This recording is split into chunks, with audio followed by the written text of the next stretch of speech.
Hey guys, welcome back to Drew Tutorial, and in today's video I'm going to show you how to add a Spotify play button to your Instagram story, right? So what you want to do, you want to open up your Spotify, and once you find the song that you want to listen to, let's say I choose this song, right? And I'm currently listening to this song, right?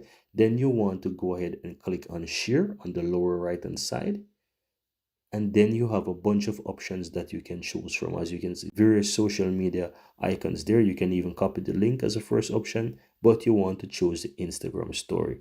Now once you click on Instagram story, this will open up right into Spotify, where you can make some adjustments, you can move it around, and you can play with some text, shapes, etc. You can do as much as you want there. Then once you're ready, just click on your story on the lower left hand side. So once you tap on that, it will go into your story. Now, if I tap on my story, you realize that I have the Instagram play on Spotify right at the top there, right? And you can tap on that and it will open into Spotify. So whosoever have Spotify, they can tap on it and they can actually listen to the song directly into Spotify. And that's how you basically do it, guys.